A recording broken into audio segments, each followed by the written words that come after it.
It's really thrilling and humbling to receive this AMA Foundation Excellence in LGBTQ Health Award and to be supported by colleagues whom I deeply admire. I think we often do the work that we do because it's the right thing to do, and we don't assume that anyone is really watching us, and we don't do it for recognition. Throughout my career as a primary care doctor, as a researcher, as a public health practitioner, and also as a self-identified queer person, it has been critically important for me to provide care and to create spaces and programs and initiatives where people who are queer and trans, particularly those who are of color, who have been marginalized by the intersecting effects of racism, homophobia, and transphobia, are able really to show up as their fullest selves, where they are seen, where they are affirmed, where they are validated. And so this award is really an acknowledgement of these efforts that I've made and a reminder to continue forward with my advocacy. Dr. Dale Gloria Blackstock, my mother, was my inspiration for pursuing a career in medicine. My mother was raised by a single mother along with her 5 siblings on public assistance. They did not have much, but my maternal grandmother really emphasized the importance of getting an education. My mother became the first person in her family to graduate from college, and she ended up applying to medical school at the urging of one of her college mentors.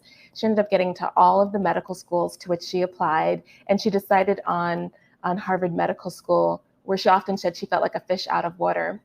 My mother ended up coming back to New York City, where she was raised, and spending the bulk of her career working in central Brooklyn as a nephrologist. And, as a child, I often attended community health fairs with my mom, where she was sharing information with community members about hypertension and kidney disease.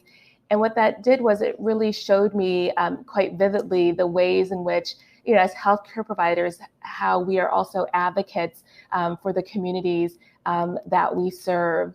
And so while my mother ended up passing away before I attended medical school, I do know that her legacy lives on in all that I do. In terms of giving back and paying it forward, I've always mentored trainees from college students to fellows, and that mentorship has been focused on health equity, including LGBTQ health equity. My current work as founder of Health Justice, my racial and health equity consulting firm, really enables me to work with healthcare organizations to support them in creating more affirming and validating spaces for their patients and staff, and work towards reducing health inequities in the communities they serve.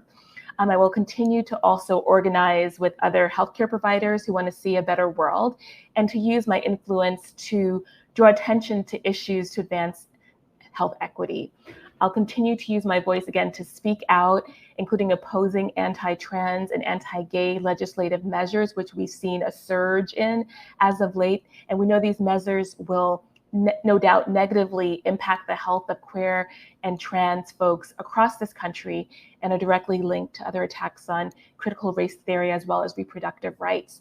I call on my physician colleagues to lend their voices to opposing these efforts, which will have egregious effects on marginalized communities. Again, it's an absolute honor to receive this recognition, and thank you so much.